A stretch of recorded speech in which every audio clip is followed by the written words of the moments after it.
我易容代替嫡姐进宫为妃，只为成全她和穷情郎长相厮守。圣上痴迷嫡姐已久，将我封为贵妃，百般娇宠。可他选的情郎婚后变心，动辄打骂。嫡姐幡然醒悟，怨恨我夺走了她的一切，佯装婢女进宫，将圣驾拦于御花园内。陛下，求陛下给臣女做主！陛下，我才是真正的周芷月，那个女人根本就是冒充的，她是假的。芷月一直心系陛下，可当初被奸人所害，好不容易才逃脱成天。陛下，你看看我，你好好看看我。姐姐，你终于来了。陛下，芷渊一直都是心系陛下的，可当初芷渊被奸人所害，受尽折磨，如今才好不容易寻得机会逃脱，只为再见陛下的一面啊！这怎么会有两个一模一样的娘娘？看那人的模样，哭得真是肝肠寸断。难道？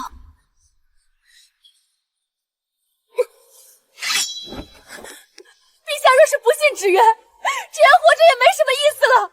今日便在此以死证清白。住手！你说你是周芷英，有何证据？今明驰马求会，陛下曾对臣女一诺许终身，这桩私密，再无第三人知晓。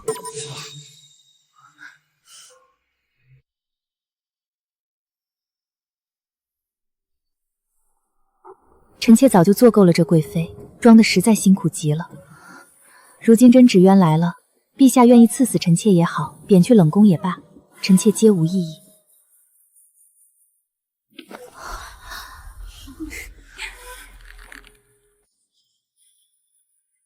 你是谁？陛下，她是臣妾的庶妹，名唤周福淑，就是她害的臣妾。贵妃失仪，罚跪御花园，无诏不得起。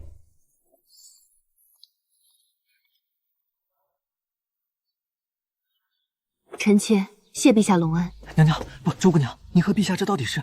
奴才以前从未见陛下这样对待过您啊！哪怕您打碎了使臣送来的孤品，陛下也只是笑骂几句。今儿这是怎么了？荣恩，你跟了我这么久，还从未见过我的真容吧？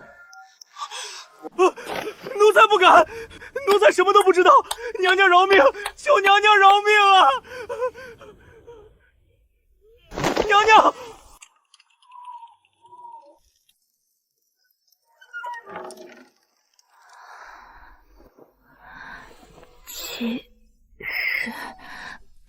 几刻了？娘娘，您总算醒了。回娘娘，已经是戌时3刻了。您在御花园那一跪，直接晕了过去，已经整整睡了2日了。娘娘，奴才还有一件事，不知当讲不当讲。说。这2日里，陛下刚册封了渊贵人。渊贵人，齐承岑，你果然等不及了。为了他，连祖制都不顾了。娘娘，您就不生气吗？那可是刚进宫就越级提了贵人，还用了那个渊字做封号。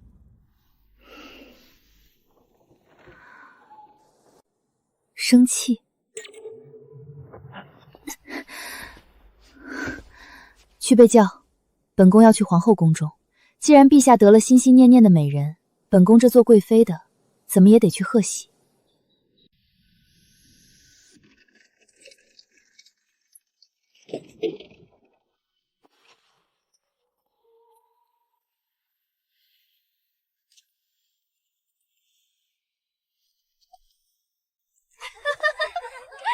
我和陛下可是早便相识的情分，那滋味自然是和姐姐妹妹们不同的。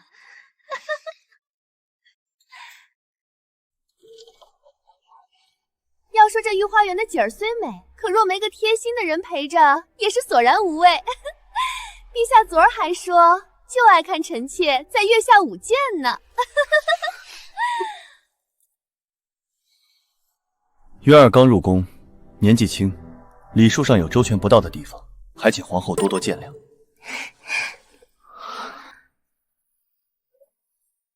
臣妾给陛下、皇后娘娘请安。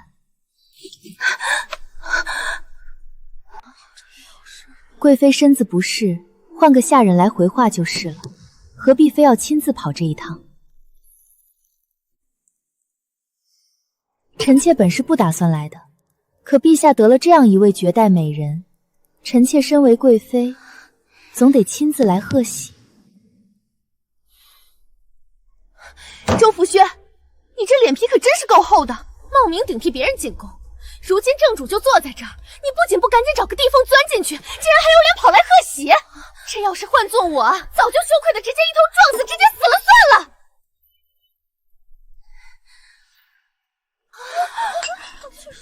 渊贵人，休得胡言乱语。皇后娘娘，臣妾可没胡说。有些人呐，骨子里就透着一股子贼性。既然这么愿意当贼，偷了别人的身份，就别怕有一天被人当众戳穿。渊贵人说的对，不是自己的东西，求也求不来，永远都不是自己的。本宫真心祝愿你和陛下百年好合，早生贵子。贵妃跋扈失言，禁足庆喜殿半月，无诏不得出。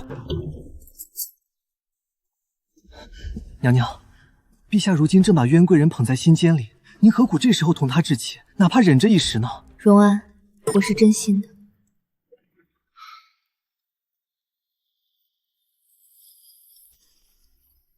你听说了吗？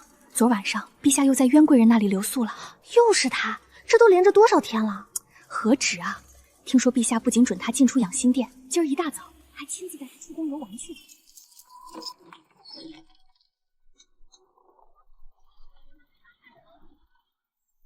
原来这就是高墙之内的日子。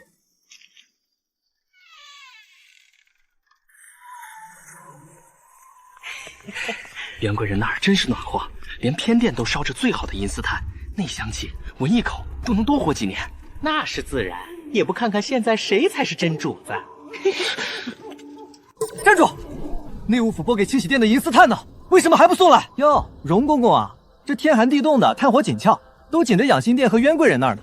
您这儿就再等等吧。这些狗东西见风使舵，如今连银丝炭都敢不给咱们清洗殿了。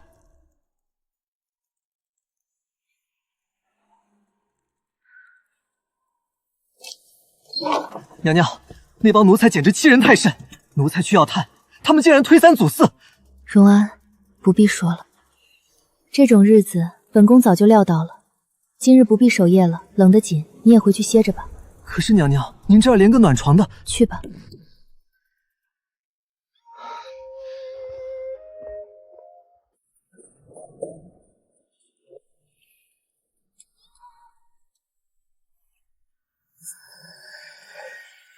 真这般无情，一点喜欢都不肯给我吗？渊儿，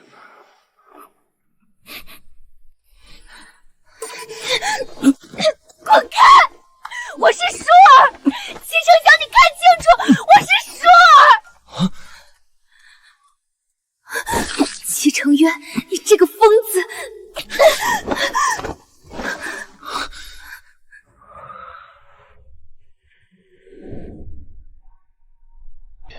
让我抱一会儿行吗？就一会儿。陛下如今已经寻回了心爱之人，正该与姐姐日夜成鱼水之欢，此时却顶着寒风来臣妾这冷宫，找我这个假货做什么？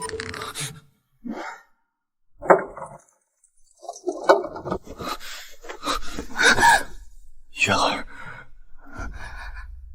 只要你想，你便就是周芷渊。听清楚了吗？只要你愿意点头，这世间便只有你一个周芷渊。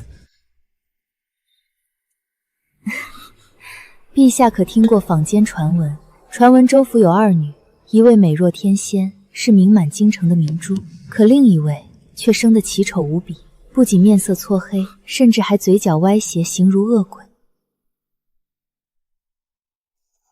陛下日夜宠幸这张脸，却还没见过臣妾真正的模样吧？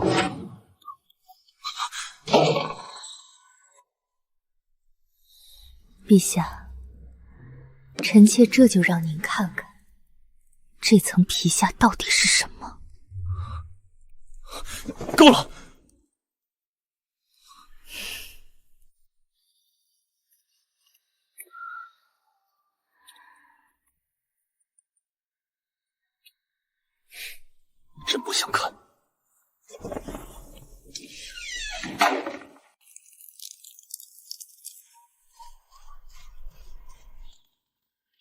那位冤贵人，哦不，如今得叫渊嫔娘娘了。这晋升的速度，咱大齐开国以来还是头一份。可不是嘛？听说昨儿夜里陛下又在那儿待到天亮。陛下，您坏吗？冬天的时日短，不知不觉便到了要过新年的时候了。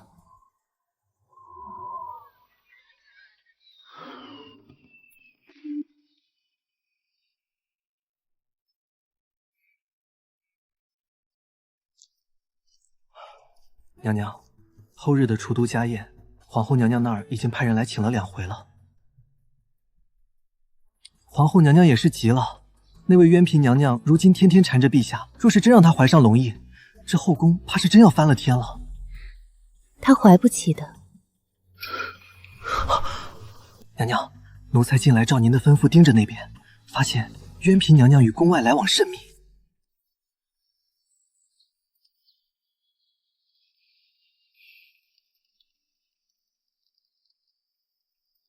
荣安，你可曾听闻陛下幼时落难，曾被一对妇人和女儿救过？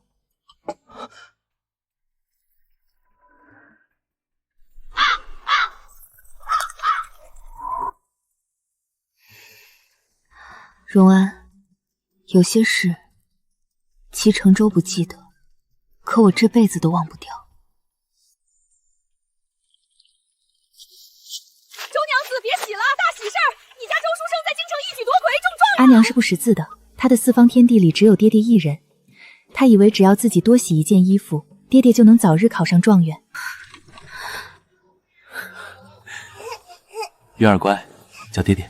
阿娘没看过戏文，她不知道府的大小姐也爱穷修生。等她赶到京城，爹爹早与别人有了孩儿。大小姐说了，这间破屋赏给你们，管好你的嘴，若敢声张坏了老爷的前程，没你好日子过。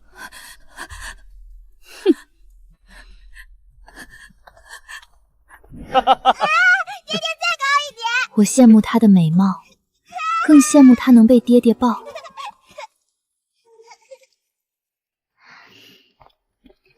后来我捡到了齐承渊。滚开！都给我滚开！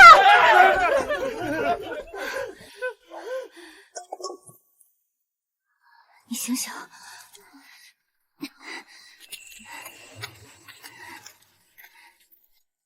是我从乞儿堆里把他抢回来的，是我一日一日替他煎药，守着他。那时候我总想，如果他睁开眼，看见的是我，他生得真好看，即便病弱如此，也像天上的星辰。我躲在阴影里偷偷看他，自卑到了骨子里，却又满心欢喜地等着他睁眼。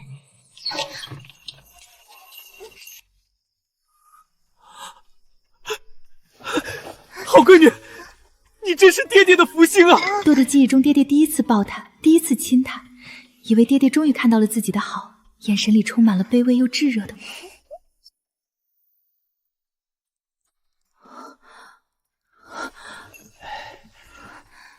多谢周大人和周小姐相救之恩，承渊没齿难忘。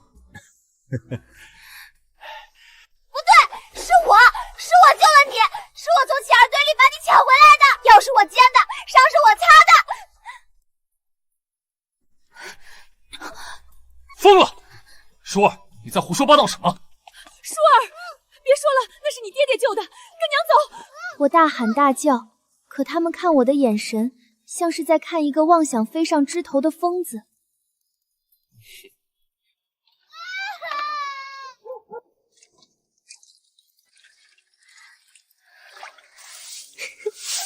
就这模样，还想跟咱们大小姐争宠，也不拿镜子照照自己。就是，连给大小姐提鞋都不配，也就老爷心软，给口饭吃。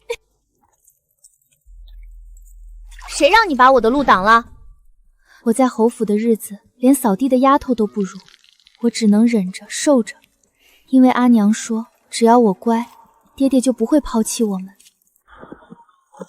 齐承渊是真喜欢周芷莹啊！为了见他，他不惜办了一场名动京城的金明池马球会，他闹得满城皆知，只为博他一笑。周芷渊什么都有，家世容貌，万千宠爱，如今连我唯一心动的人，他也要抢去，我真的嫉妒到发疯。孽障，竟敢在进宫头3天跟人私奔，这是要灭周家满门啊！不知道是不是上天听到了我的祈祷，他竟然逃了。舒儿，你和他生得像，你救救周家，你替他进宫。爹爹没有办法，他终于想起了我，他将我送进了那座金色的牢笼。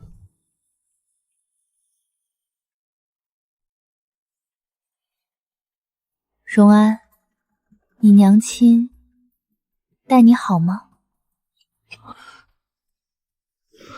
回娘娘，奴才自幼便进了宫，家里还有何许人，奴才早就记不得了。是吗？那倒干净。可我的阿娘……只应教。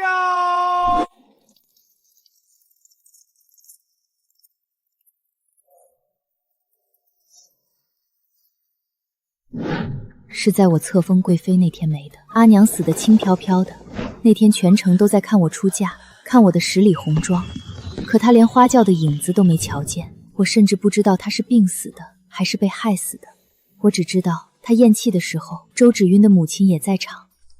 我受够了被人看低、被人践踏的日子，册封贵妃那天是我这辈子最开心的事情。我也许曾爱过他，可当他躺在我身侧，呼唤着另一个人的名字时，我才发现爱太轻了，恨才刻骨。我心安理得地享受他给的一切，这些荣华富贵，这些泼天宠爱，本就该是我阿娘应得的补偿。娘娘，夜深了，可要撤灯？留着，本宫还没看够这张脸。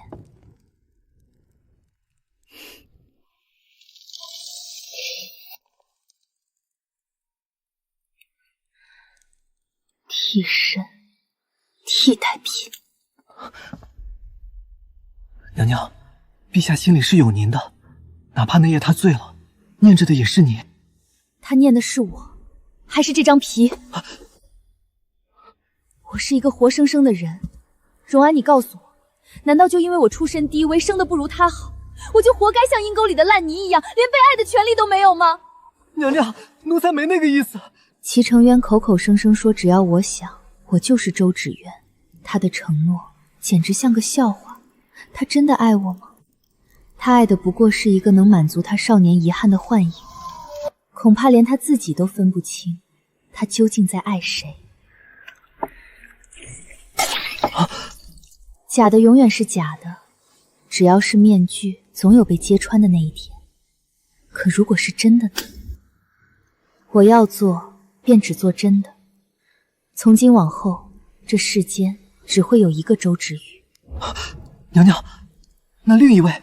只要他消失了，我就成了唯一的、真正的周芷雨。姐姐，妹妹在泥潭里挣扎了20年，好不容易才爬上来，你可千万别怪妹妹心狠啊！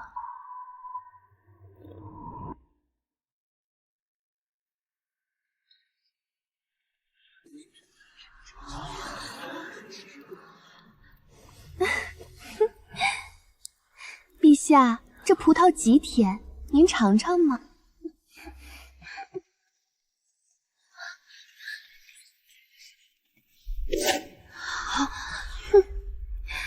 贵妃娘娘，实在抱歉，这儿是我们家渊嫔娘娘的位子。席面左侧守卫向来是贵妃座子，这是宫里的规矩，你一个奴才懂什么？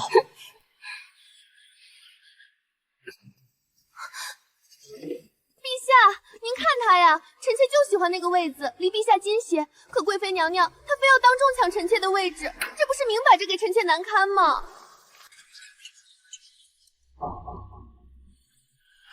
陛下，您听见没啊？臣妾不过是想离您近些，贵妃娘娘就这般不依不饶，当着这么多人的面给臣妾脸色看。陛下，您得替渊儿做主啊！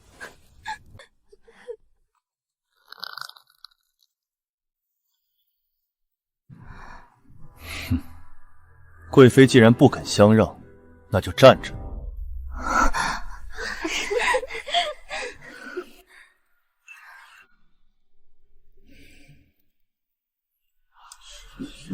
这贵妃娘娘好歹是正一品，竟然在那儿站着伺候一个嫔妃。嘘，陛下今日这火气大得很，谁敢出这个眉头？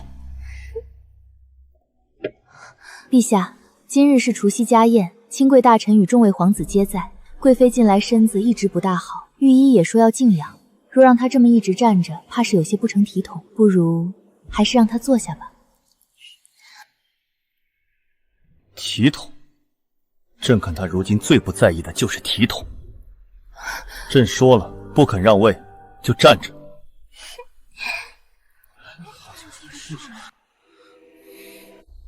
皇后娘娘，您就别为妹妹操心了。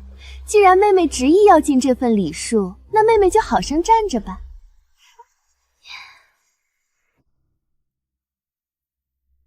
至于陛下这儿，姐姐我会替妹妹好生伺候着的，定不会让陛下觉得不顺心。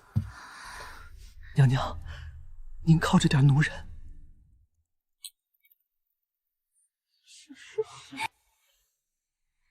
陛下，臣妾借着这岁末良辰，敬陛下和玉佩娘娘一杯。陛下，臣妾敬您。陛下，臣妾也敬您。陛下，臣妾祝您鸿福齐天，万岁无疆。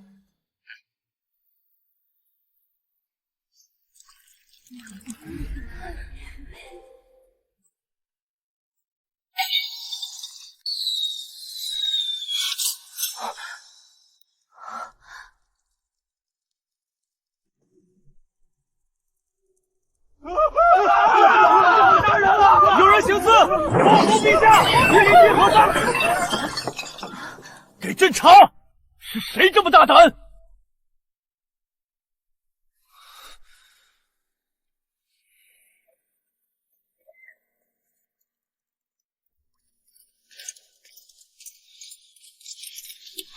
报，陛下，贼人已在冷宫夹道被擒，只是贼人死日已决，抓捕瞬间便服下藏在齿间的毒药，自尽了。抬进来！哼！这人从未在宫里见过。看这长相和手上的老茧，倒像是民间的草莽之辈，绝非宫中人。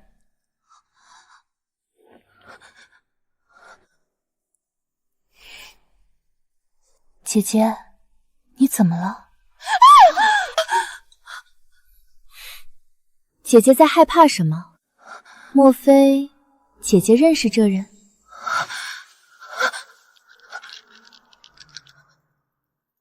周姑娘，这是怎么回事？我不认识，我怎么会认识这种人？怎么可能？不可能的！姐姐这记性可真叫人担忧。前几天你不是还费尽心思派人要把她除之后快吗？怎么现在人就在你跟前了，你反而认不出来了？你胡说什么？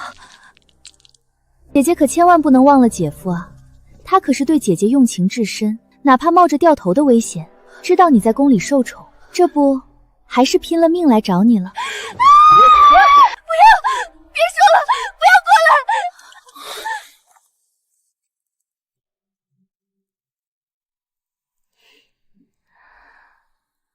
周芷渊，你看，他来找你了。你抢了我的贵妃位子，你抢了我的皇上，你这个卑贱的庶女，你该死！周芷渊，你疯了！给朕住手！陛下小心碎片，莫要伤了龙体。渊皮现在失了心智，还是让侍卫去。就是现在！放开我，贱人，滚开！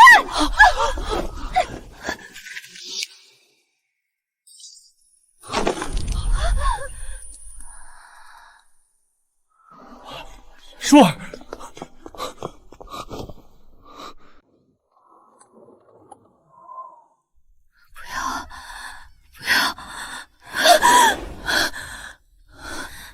娘娘，您总算醒了，您可把奴婢们吓坏了。娘娘您等会儿，奴婢这就去请太医。啊，陛下呢？陛下在哪儿？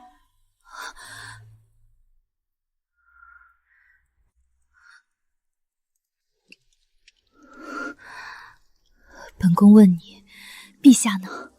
他在哪儿？娘娘饶命！娘娘饶命！陛下，陛下他没在庆喜殿，这2日一直是皇后娘娘在这儿守着你。放肆！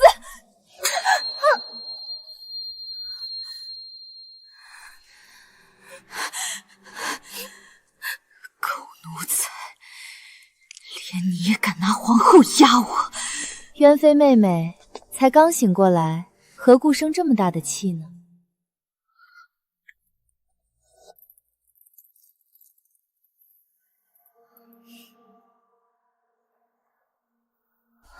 都退下吧，渊妃刚醒，本宫有几句提子话要跟她说。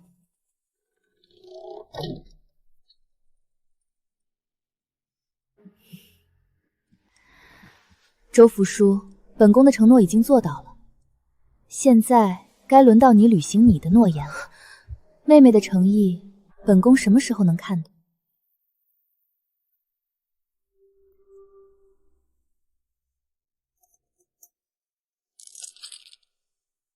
多谢皇后成全。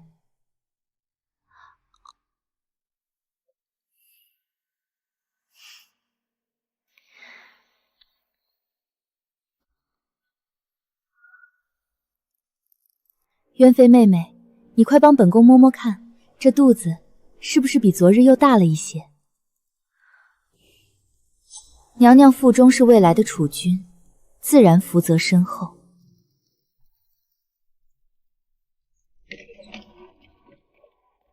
太医，贵妃娘娘那脸当真救不回来了。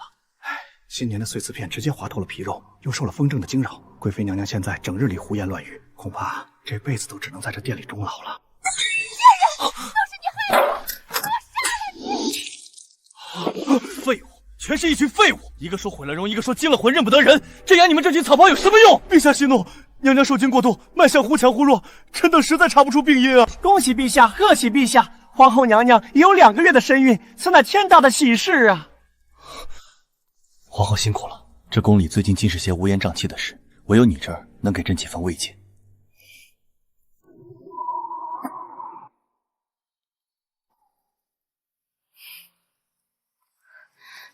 娘娘，您今日的药膳还未用，趁热您喝一口吧。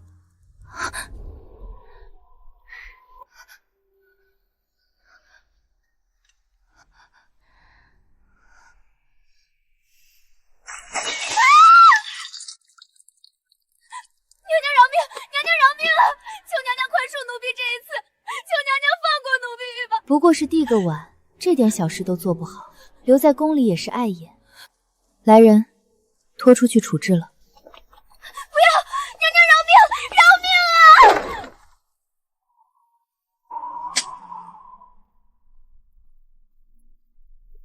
娘娘，人已经断气了。娘娘放心，渊妃身边那几个知道底细的，这几日已经全部处置干净了。剩下的全是咱们自己的人，绝不会走漏半点风声。你这张脸倒是选得普通，这宫里敢这么跟我说话的，除了荣安，再没第二个。民间传闻，易容之术是前朝赵家的祖传秘术，我阿娘便姓赵。娘娘，该出发了。扶本宫去庆喜殿测殿，既然成了渊妃，总该去看望看望我那位容貌尽毁、神志不清的贵妃妹妹。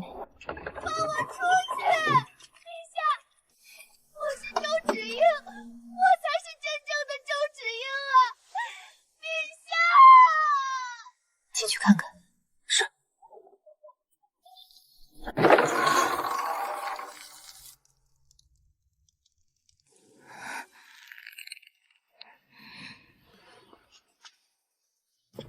姐姐叫的这么大声，是怕皇上听不见吗？贱人，你这个冒牌货，我要杀了你！姐姐，别急着发疯，妹妹今日特地给你带了份大礼，不知道你还喜不喜欢？贱人，是你！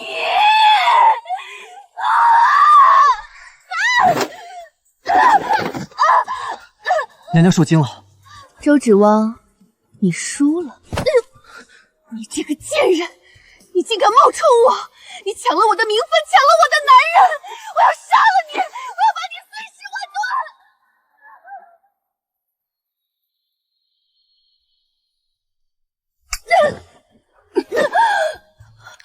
贱人，我要杀了你！皇后下手可真准，每一道痕迹都恰到好处，这脸是彻底毁了，再也回不去了。我做鬼也不会放过你！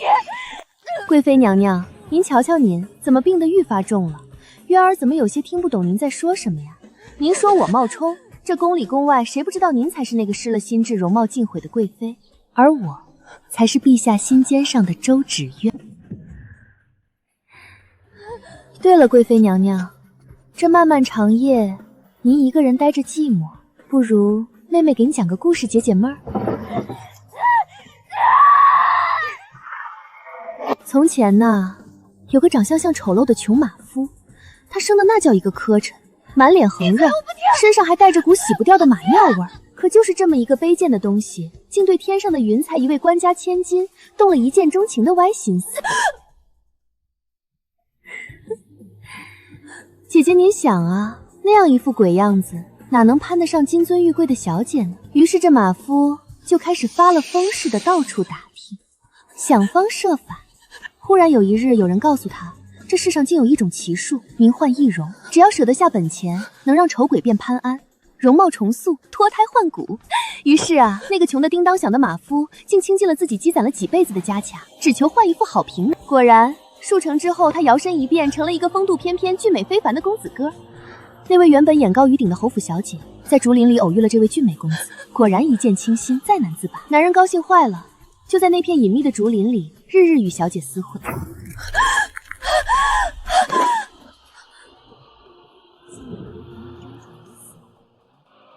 姐姐，这故事才刚开始，你怎么就听不下去了？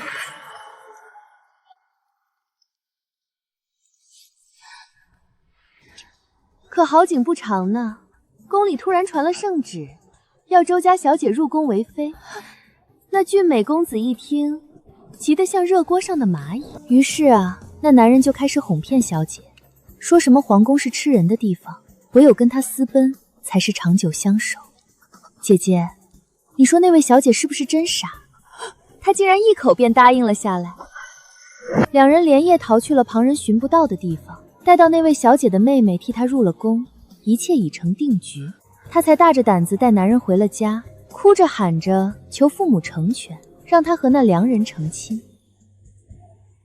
可谁知道，在那张俊俏的假面下，那马夫竟是个不折不扣的无赖货。成了亲，没了新鲜感，他便露出了本色，对小姐拳脚相向。小姐十分的后悔，可路是他自己选的，回头无门。更让他嫉妒到发疯的是，那个曾经被他踩在脚下的妹妹，竟然成了宠冠6宫的贵妃。于是他便存了害人的心思，进了宫，还背地里找了死士，想要杀了那个知道他所有丑事的马夫，以此来抹掉他不堪的过去。姐姐，讲了这么多，光听故事多没趣，你且抬头看看，面前这人可还眼熟？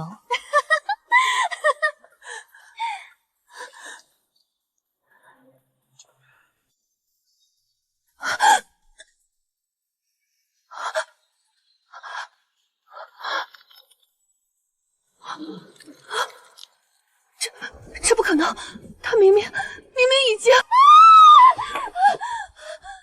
他明明在宫宴上便死了，对吗？死在乱箭之下，死在你面前。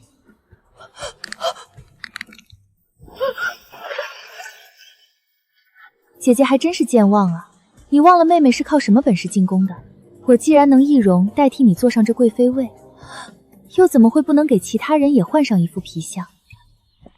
不要过来！那晚死在御卫军刀下的，不过是个得了绝症，左右活过2天的老太监。姐姐，你那般处心积虑想除掉的心头大患，妹妹怎么舍得让他就这样轻飘飘的死了？让他看看。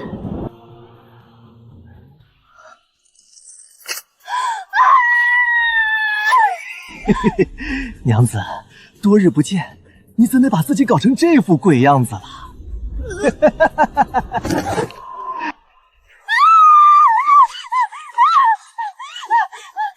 来！你这个恶鬼！我不相信！我不相信！假的，全是假的，全是假的！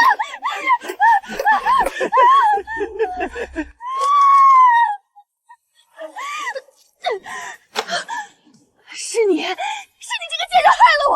你抢了我的荣华富贵，你让我跟这种畜生在一起，我要杀了你！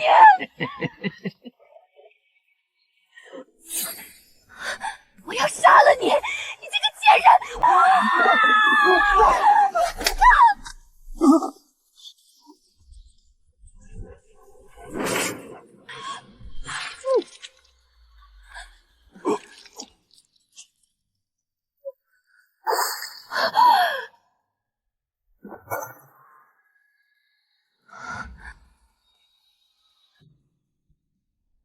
贵妃疯魔，失手伤人，还不快来人，把这冲撞圣驾的尸体拖出去！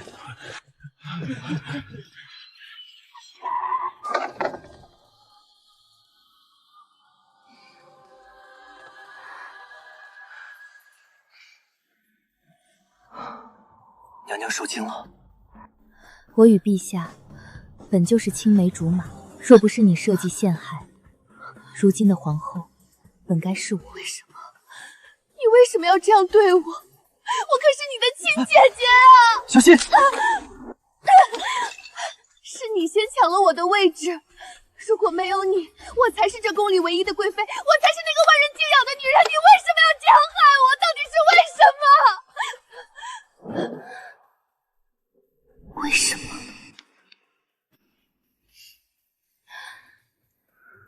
姐姐，你竟然问我为什么？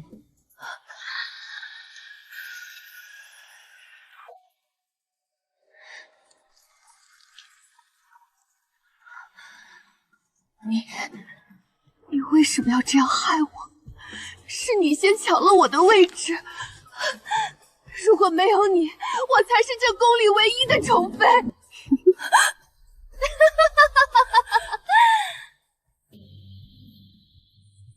我抢了你的位置，姐姐，你真该好好清醒一下，这贵妃之位究竟是谁抢了谁的？我阿娘才是我爹爹周丈人堂堂正正迎娶的发妻，而你那个自诩高贵的母亲，不过是趁我爹夺魁后，仗着侯府权势硬塞进来的强盗。你如今所得的一切，这周府嫡女的名讳，这满头的珠翠，本该统统都是我的。爹爹，再高点！好，好，好。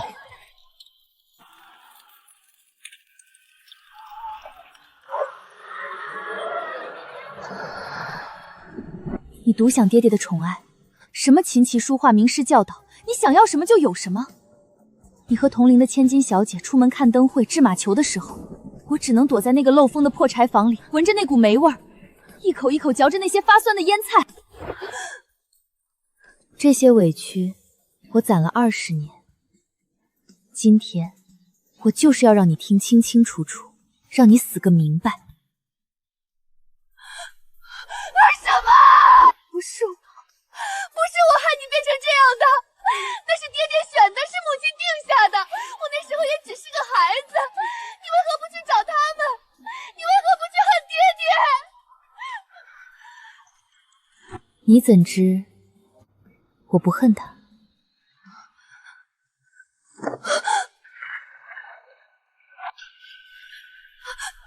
你疯了！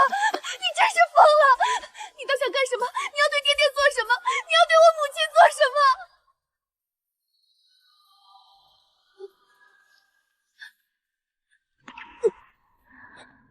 姐姐，该上路了。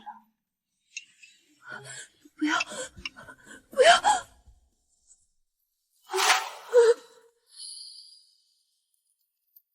贵妃周氏服书，薨逝。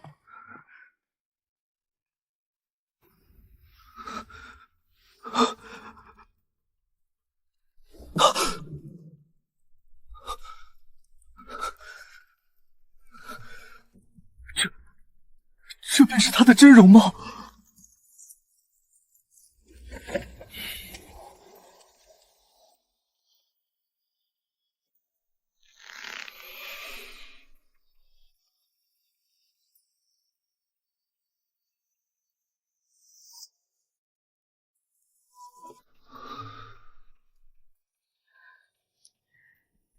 齐成渊，你心心念念想看的真相，我送给你了。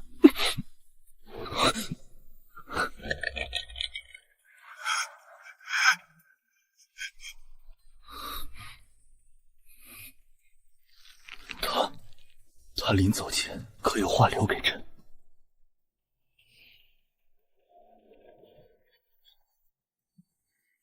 没有。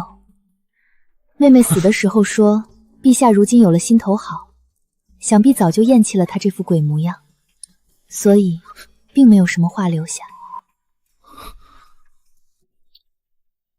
厌弃？这何曾？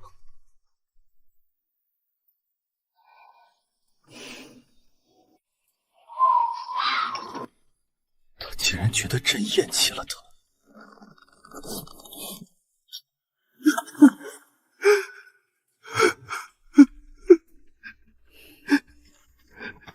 陛下，人死不能复生，妹妹若是瞧见您这般，九泉之下也难心安。陛下，节哀。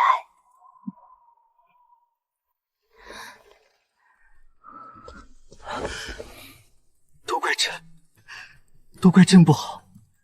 朕明知道是他救了朕，明知道他这3年的陪伴全是真的，可朕却那样对他。朕为天子，口口声声说爱他，却无法接受他真实的模样。他陪了朕这么久，朕却只看得到那副皮囊。朕不仅弄丢了恩人，还亲手杀了他的心。现在才来说这些，齐成渊，死人是听不见的。当初你将他贬去冷宫，罚他跪在御花园的时候，怎么不想想他的心？舒儿已经走了，月儿，朕只有你了，你不许再离开朕，永远不许，听到了吗？好，只要陛下不厌弃，臣妾永远不走，就在这宫里守着你。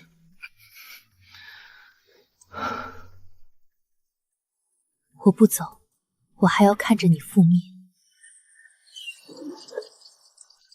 陛下，小心脚下。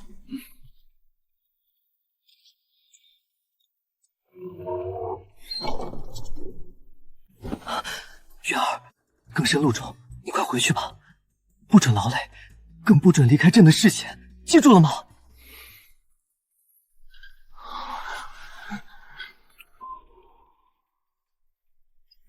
臣妾都记下了。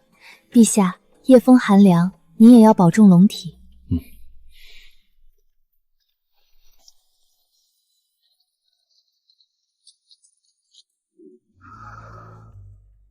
小心点儿，别被挤到了。你昨天随口念叨了一句，朕记着呢，尝尝，是不是你念着的那个酸甜味儿？谢谢陛下。入宫3年，他确实待我极好，哪怕是民间的小玩意儿，只要我提一句，他便能亲自带我出宫去买。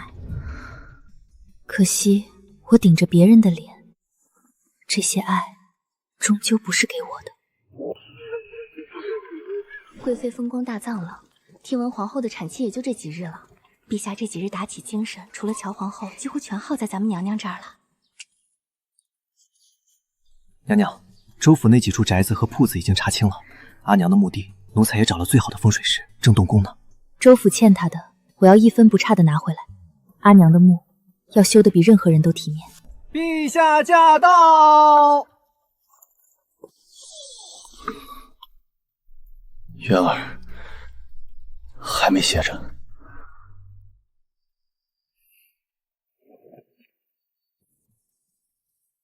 臣妾在看内务府的账，陛下守了皇后一整日，怎么不早点回去歇着？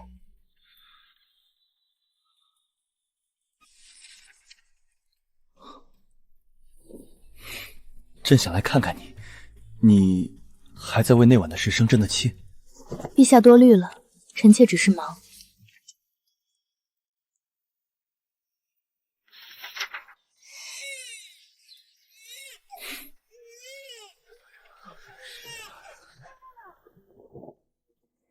臣妾贺喜陛下，贺喜皇后娘娘，愿小皇子长命百岁，福泽绵长。过来瞧瞧，这孩子长得倒有几分像朕。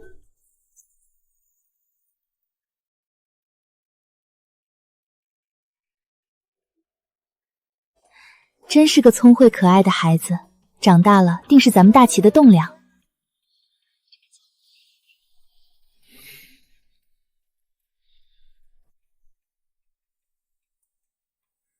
陛下为何这样看着臣妾？朕只是觉得这一刻你很美。特进封为渊妃，赏东珠10串，锦缎100匹，钦此。谢主隆恩。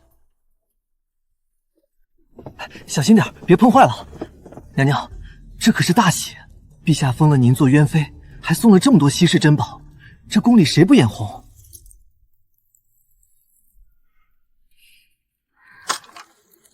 东西是好东西，可惜我不喜欢。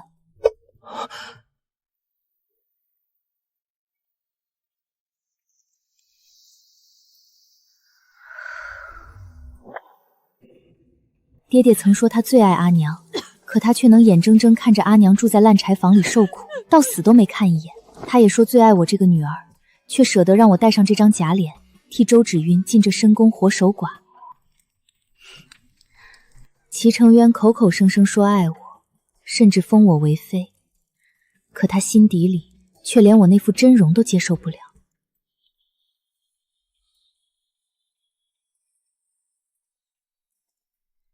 这世上的男人嘴里的爱是最善变的，爹爹如此，皇帝亦如此。男人果真是这世上最靠不住的东西。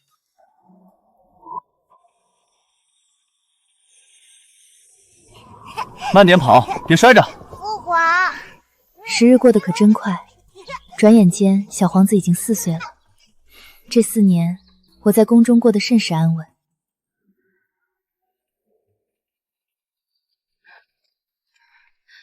这宫里啊，就像长了新草，盖了旧坟。谁还记得4年前那个疯掉后世的贵妃？现在这宫里自始至终只有咱们这一位周主子。渊儿，皇子如今也大了，懂事了。朕总想着，若是你我之间能有个孩子，无论是像你还是像朕，这后宫便圆满了。他不知道，我更不会接话。当初为了扳倒周芷晕，我亲手接过了皇后递来的那2颗不孕药，那是代价，也是我的解脱。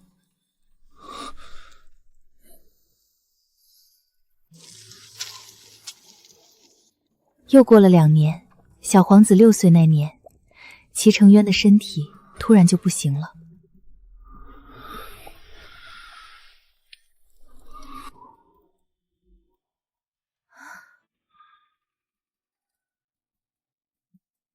妹妹来了，陛下刚用了药，一直闹着要见你。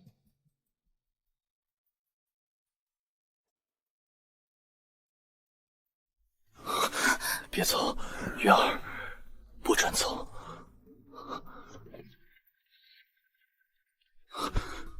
陪着朕，别走。这几日我和皇后轮流侍疾，可每回只要我在这儿，她便像是抓住了最后的救命稻草，哪怕昏睡过去，也不肯放我走。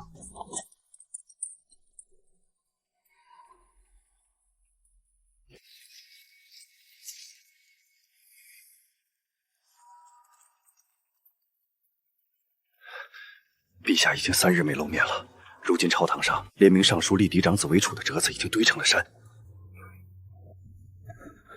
你还没看出来吗？连内阁都被皇后娘娘的人封死了。这立储说是情旨，倒不如说是逼宫。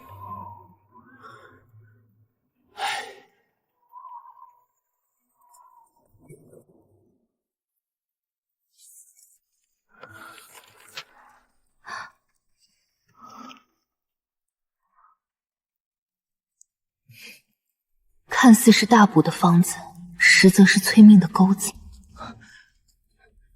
娘娘，可要报给陛下？不必，现在的齐成渊救不了，也不想救。这件事烂在肚子里。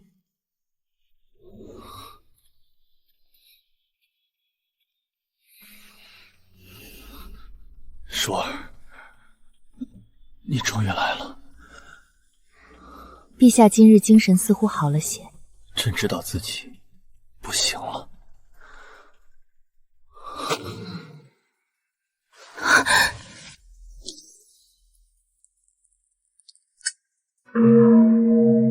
结束了。渊妃娘娘，哦不，如今该称周姑娘了。太后娘娘感念您在先帝病榻前悉心照料的情分，特赏下这黄金万两，绸缎百匹，往后这宫外自有。臣女谢太后恩赏。客气了，那奴才就先回去复命了。太后赏我金银，放我离宫，世人都说明那是念及旧情，可只有我清楚，那是因为新帝登基，他还没腾出手来杀我这个知情。这是阿娘留下的唯一物件，这簪头里藏着的是赵氏易容术最后一卷心法，阿娘到死都还没来得及亲手教我。姑娘，出城了，风沙大，咱们接下来往哪儿走？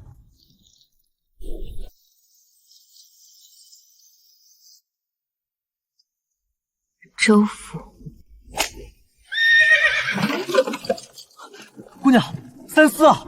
周府如今在京城树大深深，你好不容易脱了身，现在又要回去，该了结了。阿娘的仇总不能就这么算了。他们骗我说是疾病，可周府老徒亲口说的，阿娘断气时，周芷雾的生母柳氏就在那间破屋里。从前我困在深宫，走错一步就是万劫不复。如今我孑然一身，还有什么可顾忌的？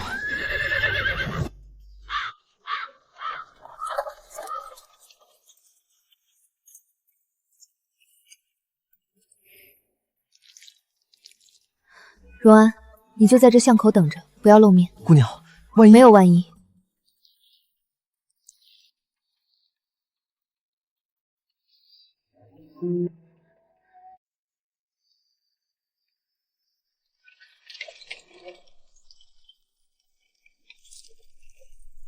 快点，快点，赶着主子用晚膳呢，别磨蹭。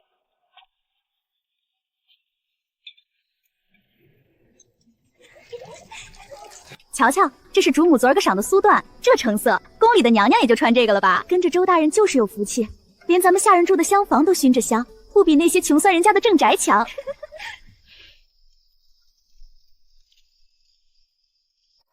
爷你就放心吧，周福叔如今日子可不好过，离了皇宫，没了那贵妃的名头，她就是一个无依无靠的孤魂野女，还能翻起什么浪来？当年她那个死鬼娘赵氏，不也被我们一杯药就轻轻松松送走了？纸鸢没了，我这心里确实是可惜。可只要咱们手里握着先帝那会儿的把柄，太后就算再狠，她也不敢动周家一根汗毛。老爷，你这状元郎的荣华富贵啊，还能再享上几十年呢。你给我小声点，隔墙有耳。当年要不是你非要给赵氏下药，他也就这么病死了。如今大局已地定，你总提这些陈年往事做什么？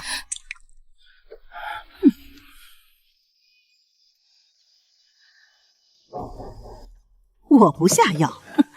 赵氏要是哪天想不开了，进宫找他女儿，把你当年抛妻弃子的事儿全捅出去，别说荣华富贵，咱们全家几百口人脑袋都保不住。再说了，赵家那易容术神乎其，要是真让他交给了那个周福叔，咱们还有活路吗？原来如此，原来如此！我总以为阿娘是忧思成疾，是日夜为我悬心才去的。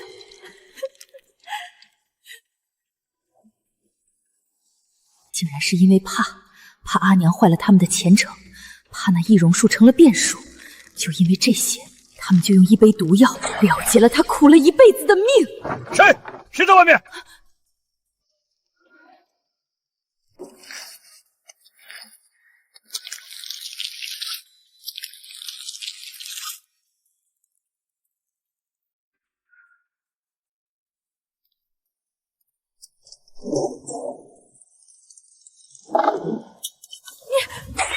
周福叔，你不是在宫外失踪了吗？你不是已经走了吗？你怎么可能？怎么会在这里？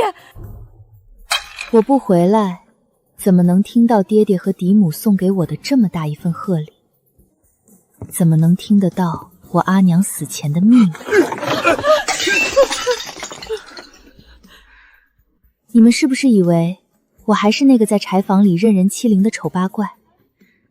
你们是不是忘了我阿娘姓赵？她这祖传的易容术虽然没来得及教完，可为了给你们送终，我自个儿都学会了。这里是州府，由不得你撒野！来人，快来人！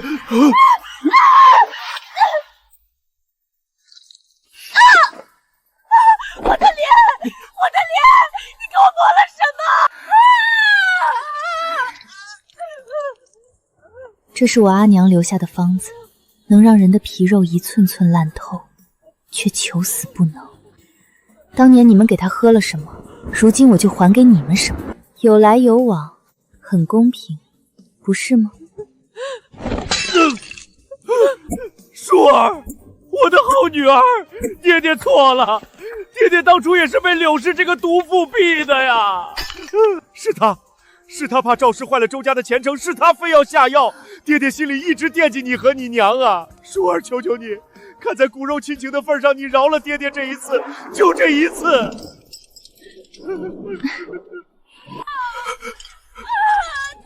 爹爹，瞧瞧你现在的样子，当年的状元郎，如今倒像条断了腿的野狗。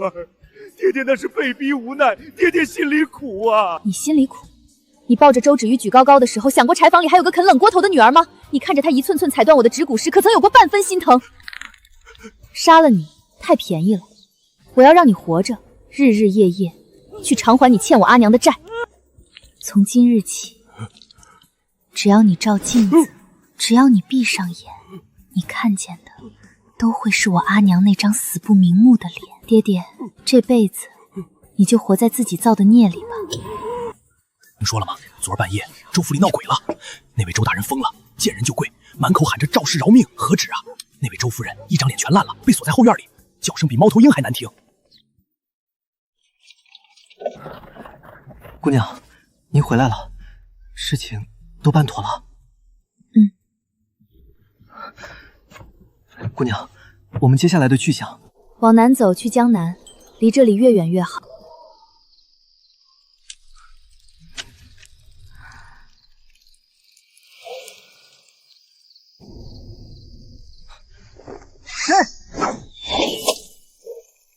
姑娘小心，躲到我身后。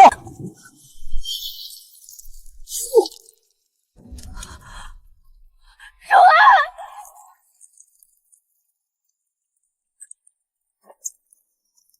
别怕，奴才在，没人能动你。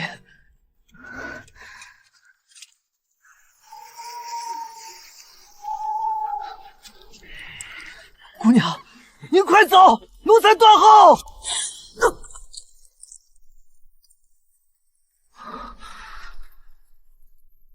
要走一起走。追！给我追！姑娘，快跑！别管我，快跑！太后，你终究是不肯放过我。我知道他为什么杀我，齐成渊吃的那些慢性毒药，家宴上那场为了立储策划的刺杀，还有我们联手扳倒周芷约的每一桩交易。只要我活着一天，我就是他喉咙里的一根刺。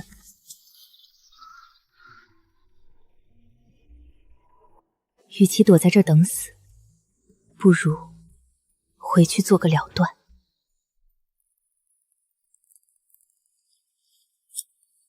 这花开得正好。太后娘娘，该用滋补汤了。放下吧。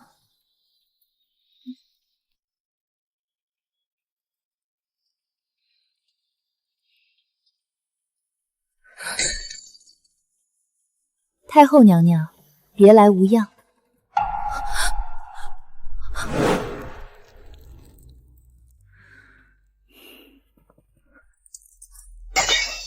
驾，快护驾，有刺客！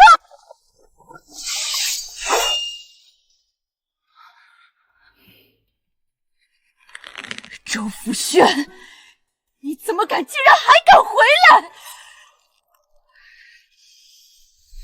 哀家饶你一命，放你出宫，你却自寻死路。来人，把这个逆贼拖下去斩立决！太后娘娘，急着杀我灭口，是怕这寿康宫的地底下埋的那些烂事儿被翻出来吗？杀我之前，太后不如先看看这些。您给先帝下的慢性药方，每一味药的经手人，收买太医院那几位太医的血手印凭证，还有当年家宴行刺，您暗中勾结大皇子，想要以此逼先帝立储的往来密信，这些东西若是落到宗室老王爷和文武百官的手里，您觉得您这位太后的位子还能坐得稳吗？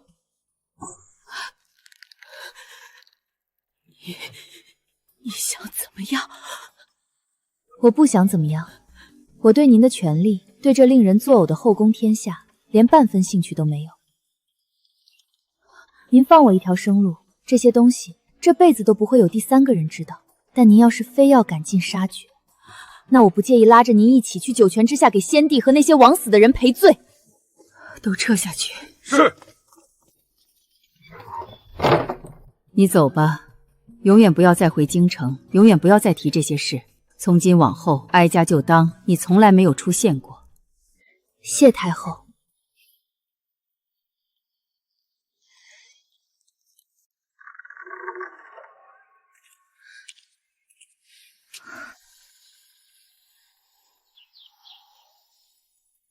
这一刻，压在肩上10几年的重担，终于卸下来了。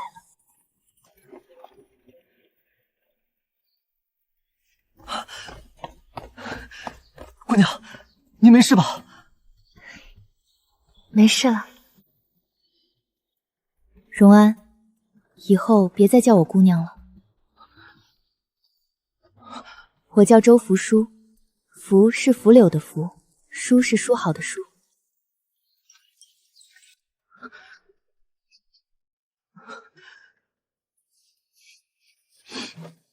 是周姑娘，扶疏。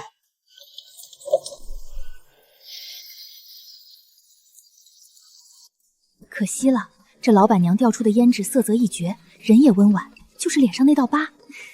听闻她手艺出神入化，连易容都不在话下，怎就舍不得给自己那张脸修补修补？成日里顶着那疤痕见人，真是白瞎了那副好底色。用别人的脸得到的爱，终究不是自己的。用虚假的容貌换来的荣宠，终究是镜花水月。我用了半生，才明白这个道理。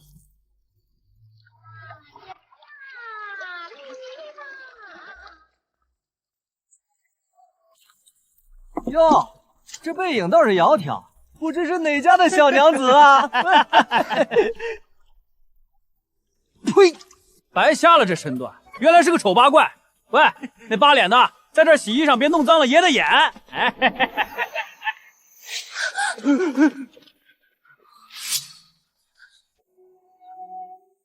滚！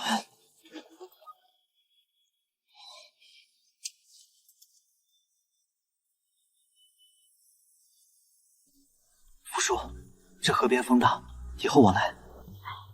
多好的郎君啊，怎么偏娶了个扒脸妇人？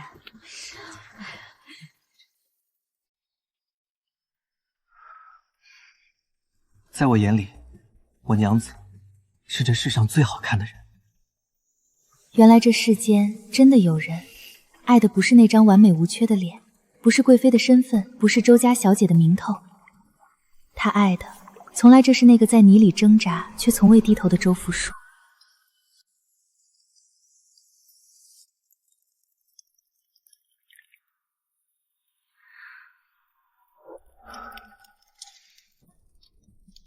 荣安，江南竟也会下这么大的雪？是啊，说是10年难遇，不过这屋里暖和，酒也快温好了。都过去了。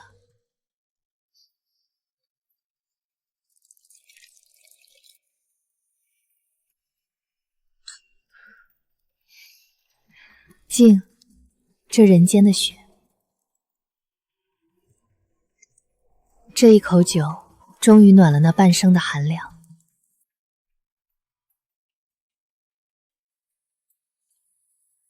窗外雪落无声，